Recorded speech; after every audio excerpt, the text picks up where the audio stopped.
Hi everyone, तो आइए अगली डिडक्शन स्टार्ट करते हैं। सेक्शन 80 TTA बताना चाहता हूं, कान खोलकर सुन लेना। ये डिडक्शन बहुत ज्यादा इंपॉर्टेंट है। क्यों?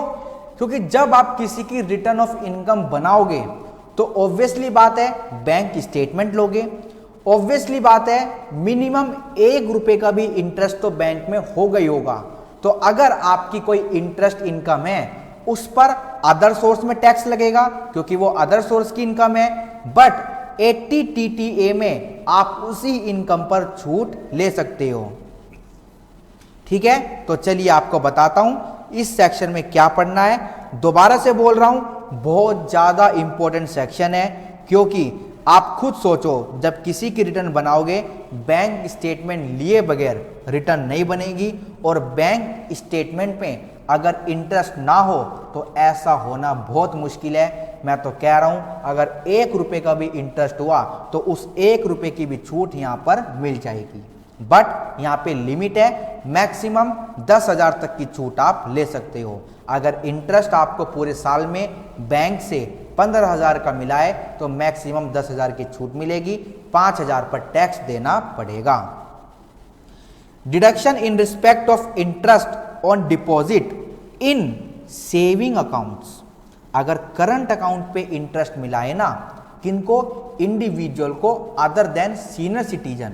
अभी सब लिखा है आगे, फिर भी मैं आपको बता रहा हूं कि जो सीनियर सिटीजन होते हैं उनको तो सब इंटरेस्ट पे छूट मिल जाती है, बट जो सीनियर सिटीजन नहीं है सिर्फ सेविंग खाते पे जो ब्याज मिला है उसमें से छूट मिलेगी। बाकी इंटरेस्ट पे, चाहे वो आपको इंटरेस्ट FD पे मिला हो, RD पे मिला हो, करंट अकाउंट से मिला हो, सब पर टैक्स देना पड़ेगा। आइए स्टार्ट करते हैं। 80 TTA eligible assessee for deduction under section 80 TTA। किनको छूट मिलेगी 80 TTA में? आइए देखते हैं। An individual not senior citizen, क्योंकि सीनियर सिटीजन कहां पे कवर है? 80 TTB में। अगला सेक्शन है, थोड़ी देर बाद स्टार्ट करेंगे। और हिंदू अनडिवाइडेड फैमिली HEF को भी छूट मिल जाएगी जी। Includes any income by way of an interest. अच्छा, यहां पर है ना, कहीं पर भी ये नहीं लिखा कि ही मस्ट बी रेजिडेंट। तो बहुत सारे सेक्शन ऐसे गए हैं जहां पर नहीं लिखा रेजिडेंट, तो इसका क्या मतलब निकलता है कि नॉन रेजिडेंट को भी छूट मिल जाएगी। बट रिटर्न बनाओ, प्रूफ लाओ, इनकम टैक्स पे करो और छूट ले लो, सारा प्रोसीजर फॉलो कर लो। ठीक है जी।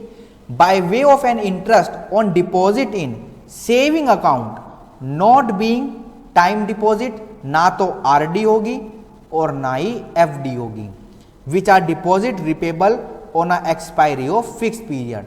सेविंग खाते से अगर ब्याज मिलाए तो उससे छूट ले सकते हो और कहीं से भी छूट आपको नहीं मिलेगी। लिमिट क्या है? Limit for deduction under section 80 TTA कितनी लिमिट है? Uh deduction up to ₹10,000 maximum. ब्याज मिला है आपको 9,000 रुपए का तो छूट कितनी मिलेगी?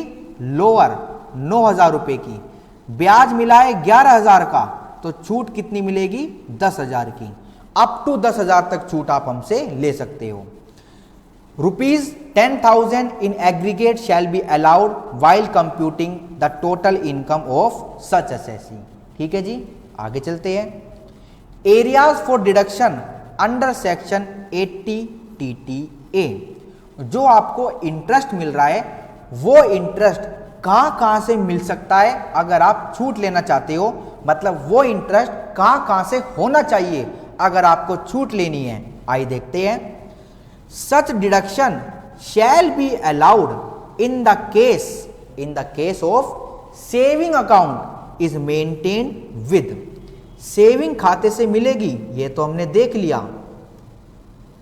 पर वो सेविंग अकाउंट इनके साथ ओपन होना चाहिए। किन किन के साथ? A banking company to which the banking regulation act 1949 applies, including any bank और banking institution refer to in section 51 of that act. आप तो ये याद रखो कि बैंक से इंटरेस्ट मिला सेविंग खाते पे तो आपको छूट मिल जाएगी।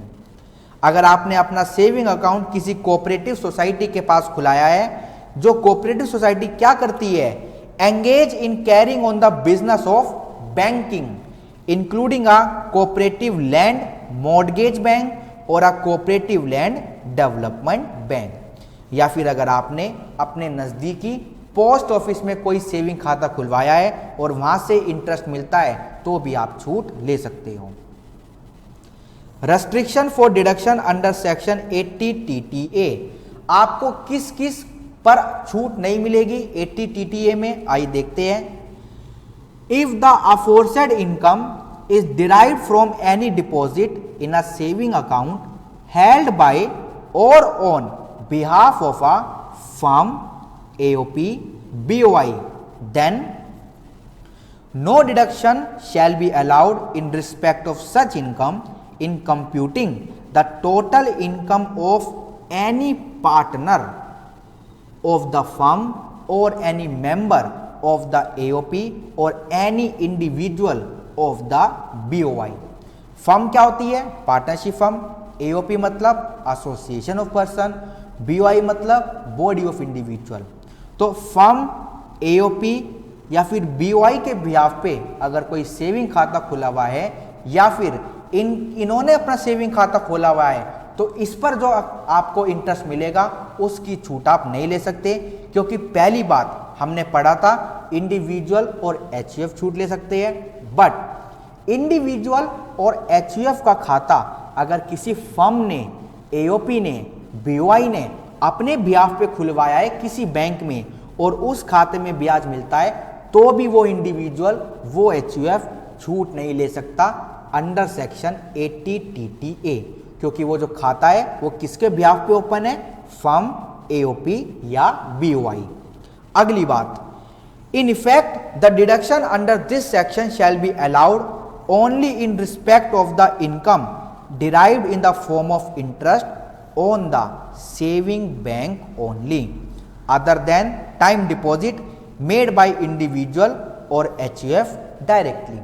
सेविंग खाते पे जो इंटरेस्ट मिलेगा उस पर छूट मिलेगी, बाकी RD हो, FD हो, करंट अकाउंट हो, LIC पे इंटरेस्ट हो, म्यूचुअल फंड पे इंटरेस्ट हो, कोई भी इंटरेस्ट हो, किसी पर छूट नहीं मिलेगी। और 80 TTA में कौन से इंडिविजुअल कवर है ये भी देख लेना एक बार।